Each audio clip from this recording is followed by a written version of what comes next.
época, ¿no? Y grandes personalidades que les gustaba mucho México, que eso yo creo que explica un poco la gentrificación de ahora, que los griegos se dieron cuenta que...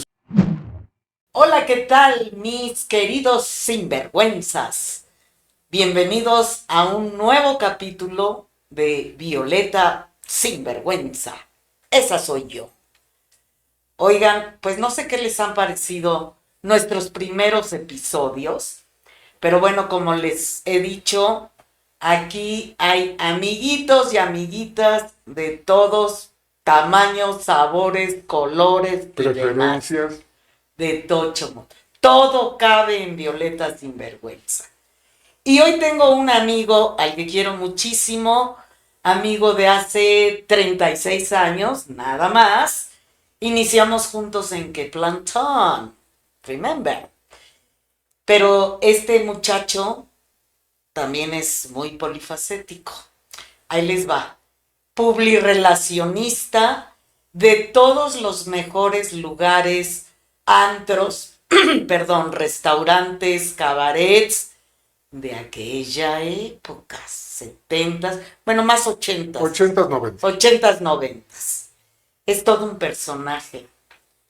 Con ustedes, mi amiguito Roberto Achentrup. Le decimos Tico.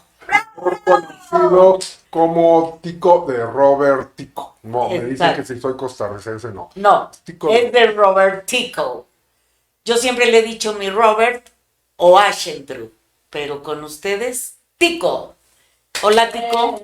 Gracias, ¿qué tal? Muy buenas noches y pues realmente muchas gracias por esta oportunidad de participar y pues tener, de nuevo, perdón la redundancia, de tener la oportunidad pues, de contarle partes de mi experiencia dentro de lo que fue una época pues realmente dorada de la vida nocturna de la Ciudad de México que ha cambiado mucho. Me encuentro a mucha gente que me dice, ay, es que en ese entonces el glamour y todo ya no existe. Yo estoy en contra de pensar que tiempos pasados fueron mejores porque lo considero retrógrada. Cada tiempo tiene lo suyo. Y ahora si ya no hay tanto glamour es porque había mucha exclusividad y ahora lo que hay es mucha diversidad y acceso a la masa. El país en ese entonces ahora ha crecido mucho y hay que satisfacer esa demanda, ¿no?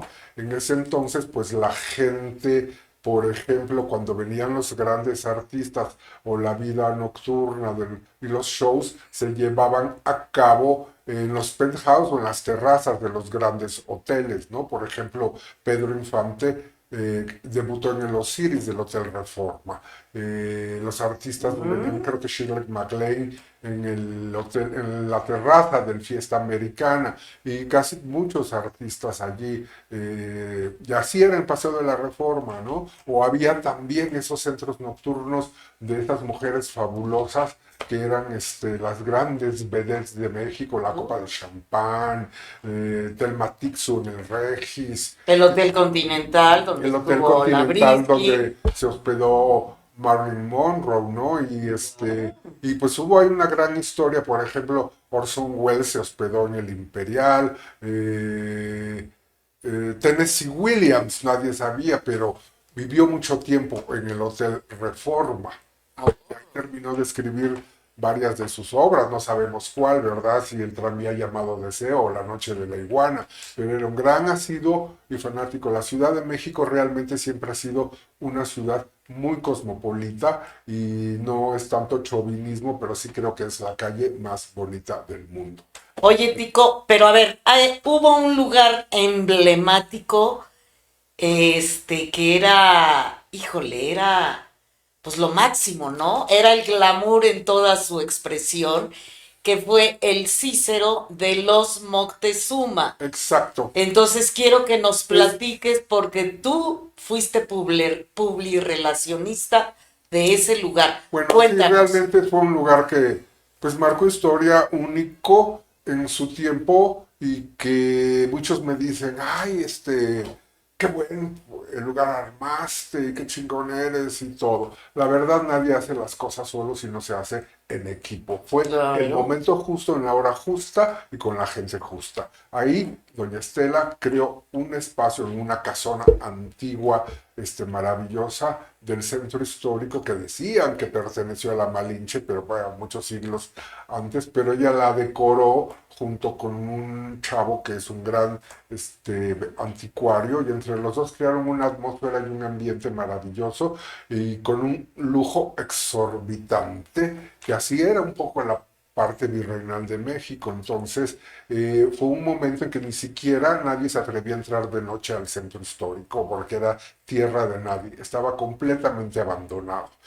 Pero fue tan grande un éxito impredecible que entonces empezó a llegar todo mundo y se volvió un lugar obligado para cualquiera que viniera a México a ir. En ese entonces, también en el equipo tengo que mencionar a Patricia Pérez Walters, a Jim Remy, que ellos eran los que invitaban a la gente y yo el que los recibía, que es lo que hace el Relaciones Públicas, que es una figura que ya no existe, porque ustedes podrán ir a Polanco, que es de ciudad, pero no hay ningún Relaciones Públicas, hay el hostes, ¿no? O sea, ya era un lugar que ya tampoco creo que hay, que es con mucha personalidad, glamour, donde se manejó mucho dinero, joyas, y era un lugar que donde iba casi todas las noches María Félix porque era la mejor amiga de Estela Moctezuma. Entonces tuve la grandísima oportunidad pues de recibir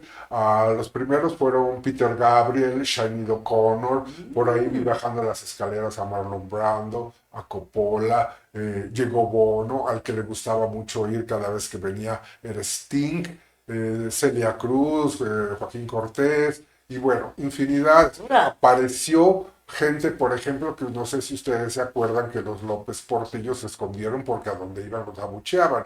Ahí volvió a aparecer la señora Carmen Romano a cada rato. Es En fin, cierto. todo el mundo quería ir. Eran unos tumultos en la entrada. Yo, de tener que era mi papel estar adentro atendiendo a la gente, ver qué se le ofrecía y todo, me tuve que ir a la puerta, me convertí prácticamente en portero, porque si no, no había manera de lidiar con esa avalancha de gente que quería entrar a fuerzas, sin reservación, ¿no? Porque era un lugar que era con reservación. Exclusivo. Entonces, Uy, me llegaba mucha gente y las hosts no sabían qué hacer y me dice Estela, te me vas a la puerta. Entonces, es que vengo con el director de Pemex, es que yo soy Azcárraga, les digo, señor, pero el lugar está lleno, pero es que vengo con el director de Pemex. Yo le decía, pues, ¿qué quiere? ¿Que saque a alguien para meterlo usted? ¿No? Y pues así fue, ya después que ya terminaba de organizar, ya pasaba adentro, entonces sí, ya hacía las relaciones públicas y todo, y pues era un lugar realmente impactante, tanto que Coppola le ofreció a Estela abrir uno en Nueva York, pero Estela dijo, mira, yo voy a Nueva York a divertirme, no a trabajar, por ejemplo, ¿no? Y así que te puedo, ¿no? Se me van de repente de la cabeza tanta gente, estuvo los de Coldplay, que contó después que pidió chiles en nogada porque su novia Gwyneth Paltrow le dijo, si vas a México tienes que probar los chiles en nogada. Y lo publicó en la prensa al día siguiente. De hecho, también cuando estuvo Peter Gabriel, que por ahí escribió una crónica, se quedó muy impactado porque le dijeron, ahí está la dueña y está con la gran diva de México, que él no tenía la más mínima idea de quién era María Félix, ni María Félix tenía la más mínima idea, pero bueno, por amabilidad, hasta que morían de hambre, se levantó de la mesa y las fue a saludar y a darles las gracias. En ese entonces, y me di cuenta que Shiny no estaba, entonces bajé a buscarla y estaba perdida e impactada viendo el lugar y le dije, ¿may I help you? Y me dijo, I'm looking for my friends. Le dije, they are upstairs. Entonces ya, y cuando ya iban bajando, abajo que era el bar, estaba un grupo muy muy bueno que teníamos porque tenemos músicos muy excepcionales en México tocando el Kumbala, creo que era el gran éxito de Café Tacuba con Sordina, que es muy muy emotiva, bien. con esa atmósfera, y se quedaron como petrificados, no se atrevieron a interrumpir, y ya que paró, pasaron, la gente no los molestó, nada más les hizo señal y al día siguiente comentó en la prensa que era la primera vez que iba a un país donde disfrutaba su cultura, su gastronomía y su música. Entonces, pues hay muchas anécdotas todavía que el tiempo no nos daría para contar, pero era muy curioso porque no era tanta la inseguridad a pesar de que éramos como un oasis en medio de la nada, porque nadie se atrevía a ir al centro histórico en la noche en ese entonces. No teníamos seguridad. La gente iba con joyas auténticas y se Sí. manejaba muchísimo dinero. Nunca hubo un asalto, nunca hubo, porque además nadie sabía que existíamos prácticamente más que los que tenían que saber. Pero pues era otro México. Yo sí creo y quisiera hacer énfasis que somos privilegiados los que vivimos la década de los 80 porque fue un periodo que no sé a qué se deba hacia la situación, a muchas cosas, ¿no? Hasta los astros, o no sé, en que fue realmente de mucha creatividad, en que podía salir a la calle con toda la seguridad del mundo, pero por ejemplo, en cuanto era la producción musical, yo creo que es insuperable porque tanto en inglés como en español era el boom, surgió Madonna, Stevie Nicks, David Bowie tuvo sus primeros grandes éxitos, moría Karen Carpenter y surgía Christopher Cross y pues bueno, era una... Y en español pues teníamos que a Yuri, José José, Emanuel tuvo en el top como 3 meses, todo se derrumbó dentro de mí y era gente que cantaba. Todo se derrumba. Era gente que cantaba. Ahora le dan Grammys, prefiero no decir nombres, a gente que no canta. Al que Entonces, sea.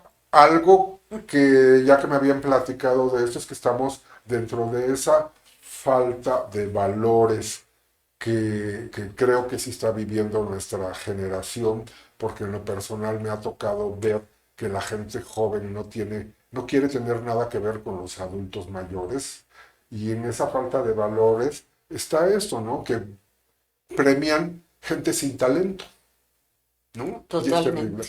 Creo que todo es generacional y se está volviendo. Ya la gente está dejando un poco que tus amigos solo sean por internet, porque hay que frecuentarse, ¿no? Hay que abrazar a la gente, hay que tocarse. Los psiquiatras te dicen que eso se le sube la dopamina más que cualquier pastilla, ¿no? Y eso parece ser que ya se está recuperando. Incluso, por ejemplo, que se pensó que los libros iban a desaparecer, ya la gente compra libros un poco más.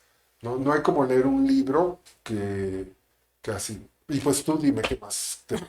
Ay, qué interesante, Robert. Oye, y hablando de los antros, bueno, ahora se dicen antros, pero eran discotecas, centros nocturnos. Sí, mira, yo Ay, ¿qué empecé, te tocó, tengo un preámbulo. Mi familia es del Istmo de Tehuantepec, donde tienen una obsesión por las fiestas. Entonces tienen muchas fiestas patronales que no duran un día, duran 2 semanas. Entonces todo el tiempo están en fiesta. Ay, qué Yo creo que en mis padre. genes estuvo eso porque yo empecé haciendo fiestas porque me gustaba juntar gente y crear la magia y todo, y yo las financiaba hasta que ya no pude financiarlas y empecé a cobrar para cubrir los gastos y se terminó convirtiendo en un modus vivendi.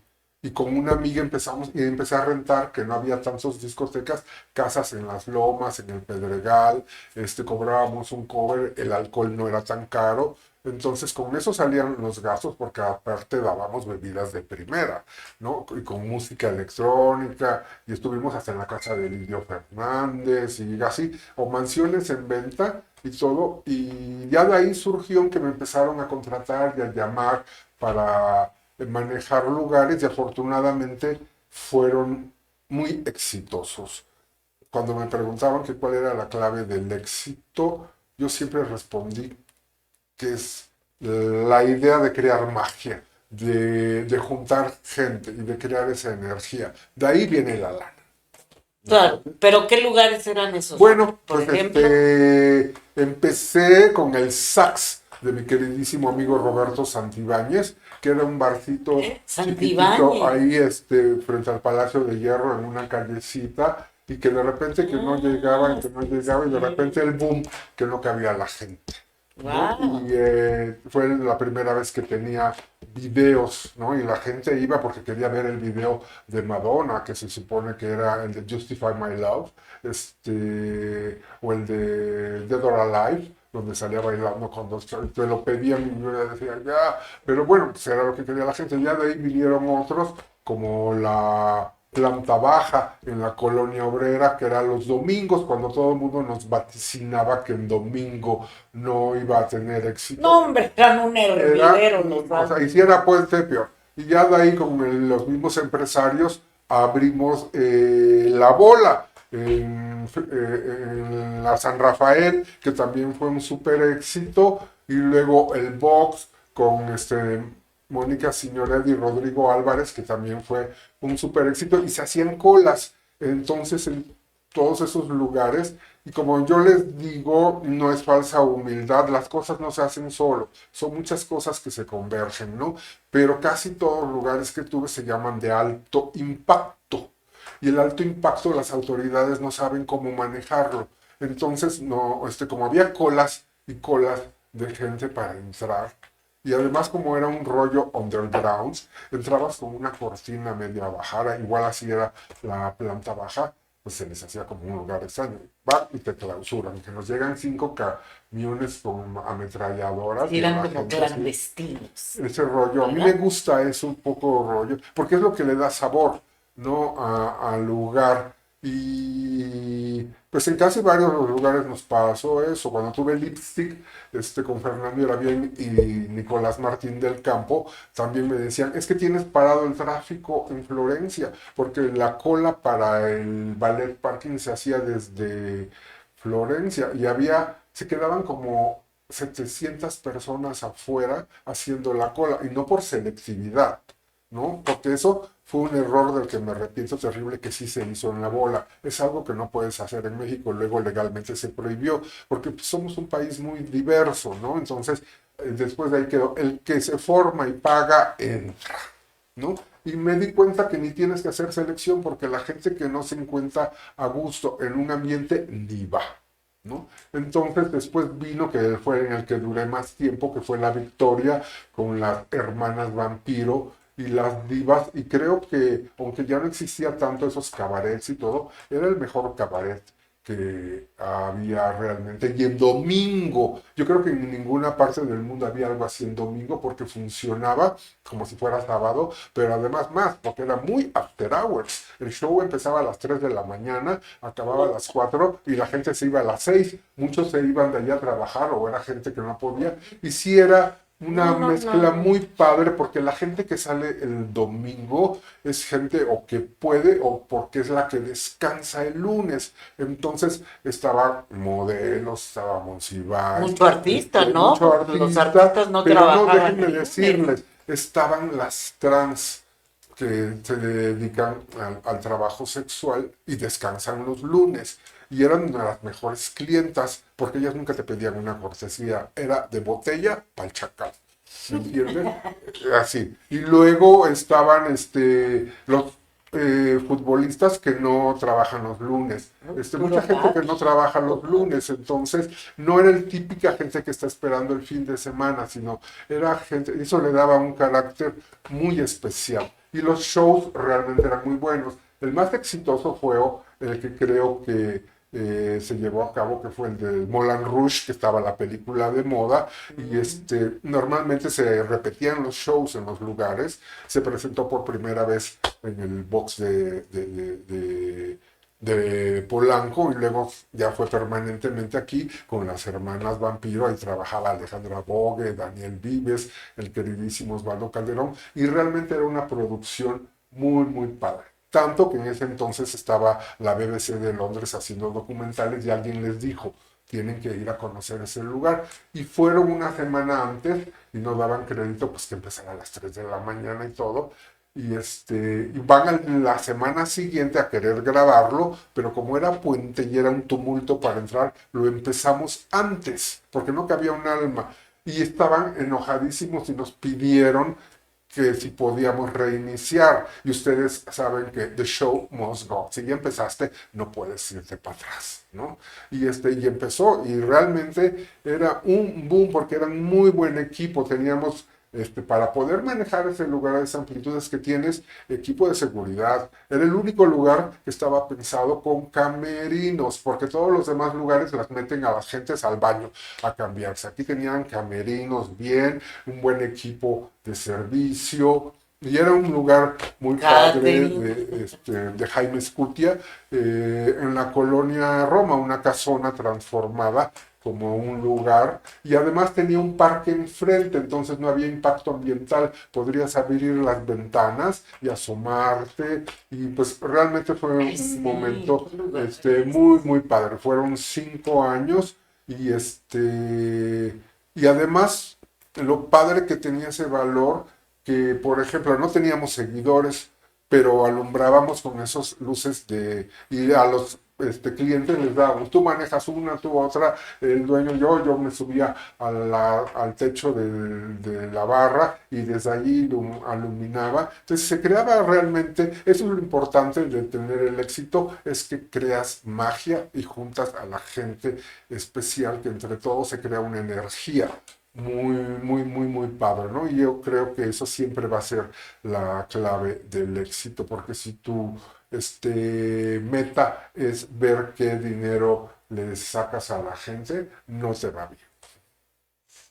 Okay. Oye, ¿y el 9 te tocó Bueno, de ahí sí quiero del mencionar y recién hacerle un gran fallecido honor a Henry Henry Donahue, que Donahue? acaba de fallecer, que él fue uno de los grandes promotores de la vida nocturna de ese entonces, del 9, que es un lugar emblemático. Ahí trabajó también junto con el Jaime Vite, que fue también una gran figura de la vida nocturna. Y pues yo les debo a ellos porque yo creo que de allí aprendí mucho. Henry creó The Kitsch Company con grandes shows. De ahí retomé a Miguel Ángel de la Cueva para que hiciera los shows en la planta baja, que eran exitosísimos. Y luego Henry me dio la oportunidad de trabajar en un lugar único que la verdad yo, que sí he tenido la oportunidad de viajar, no he visto en el mundo, el metal. Fue un proyecto muy grande que Ándale. duró solo 2 semanas, que yo creo que era un proyecto adelantado a su tiempo, ¿no? ¿Dónde Donde estaba el el metal? metal estaba en la zona rosa, que ahora es un table dance. Y participaron grandes arquitectos. Uno de ellos fue Me Diego Matay, acuerdo. que creó una escalera helicoidal, que es la segunda en América, que son dos escaleras que se entrecruzan, pero nunca se cruzan, ¿no? Y de cada colgaban balcones donde la gente se veía, la gente bailaba, y en medio del cual había un malacate con luces y humo que subía, y bueno, la gente entraba en un éxtasis y en ¡Qué un locura! frenesí único. O sea, de veras, yo nunca he visto. En Europa hay lugares muy, muy, muy padres con gente, pero lo que hace es la gente. Pero con esas producciones como las de Living, el Lipstick, el Metal, no hay, ¿eh? Eso solo en México. En Nueva York estaba uno que fue en una gran catedral y todo, ¿no? No me acuerdo cómo se llamaba, ¿no? Pero realmente en México, que es una ciudad muy cosmopolita, hemos tenido grandes, grandes lugares, ¿no? Tanto esos cabarets donde trabajaban esas increíbles mujeres, y los centros nocturnos donde la gente, las mujeres iban de largo, los hombres de traje y con su mesa, ¿no? Con la Eso bebida. era el patio, el El Marrakech, patio, el Marrakech y el las Premier. terrazas del Fiesta Palace, ahí circuló Ah, sí, cómo todo no. mundo, ¿no? Sí, sí, sí. Y ahí también se hospedó, por ejemplo, en ese hotel que está frente a la Alameda, que ahorita se me va el nombre, ahí se hospedó Jim Morrison, ¿no?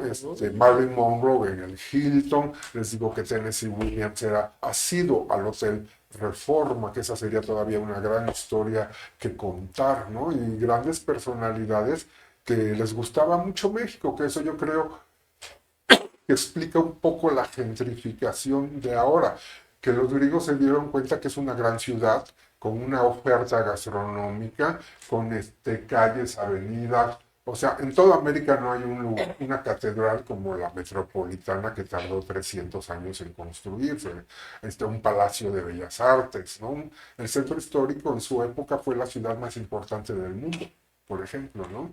Y ahora, una avenida de esa magnitud inspirada en Campos Elíseos, imagínate qué visión para el futuro, porque cuando se creó, pues era así como de Cerregal, pero ahora pues es una avenida con unos edificios, es el centro financiero, el Ángel que es la coronación de la avenida, y donde hay carril para bicicletas, carril para Metrobús y carril, o sea, imagínate, desde hace más de 100 años ya se tenía de alguna manera proyectado algo así, porque yo he visto entrevistas de youtubers que te dicen es que hemos viajado, pero nunca hemos visto algo así como Paseo de la Reforma, ¿no? Y ahora ha cambiado, ahora vas al Foro Sol y El y la zona rosa Metropolitan. que la gente lamenta y todo, pero pues es una ciudad cambiante, ¿no? Ahora, nunca va a haber ni Polanco, ni la Roma, ni la Condesa un espacio con la personalidad que llegó a tener la zona rosa, por muchos factores, su ubicación geográfica y todo, ¿no? De hecho, José Luis Cuevas la calificó de rosa, porque no era roja, pero tampoco era tan blanca, ¿no? A mí Polanco, pues digo, qué bueno que es un desarrollo, pero se me hace muy fresa, ¿no? Y como no tanta personalidad. Si acaso la Condesa y la Roma sí tienen mucha personalidad por la arquitectura y por el ambiente más de hipsters, ¿no? Pero en ese entonces, la gente que había, las mejores galerías, discotecas y todo, era increíble. Yo me acuerdo que la primera vez que mis papás me llevaron al cine latino y nos estacionamos atrás, y yo vi un mundo así, que en las noches me escapaba a escondidas para ir a ver eso que yo no me imaginaba, ¿no? Y Ya traías la cosquillita de la vida sí, no, nocturna. pero yo creo que es importante señalar, se salieron las grandes empresas, Perelón, todos se fueron, ¿no? Pero sabieron, dicen, es que el metro le dio en la madre, pues sí, pues ni modo, la ciudad cambia. Y llegó a ir gente y el que creo que dio, cuando creó los cabaretitos, fue Tito Vasconcelos, es que creó un espacio para la diversidad, para la gente que no tenía acceso a esa modernidad, ¿no? Y ahorita ya la zona rosa creo que ha recuperado bastante y sigue siendo pues un lugar muy importante, con gran historia y que va a ser irrepetible. O es irrepetible. Más bien. No, pues padrísimo, Robert. Gracias por haber venido, mi Robert. Te Bueno, espero en una próxima tú te quedas. ocasión, cabrón. Bueno, Gracias a todos. por aguantarme Ya oyeron, gracias por decía aguantar. Tere Suárez, Bye. lo tuyo ya no Chao. es monólogo, es changólogo.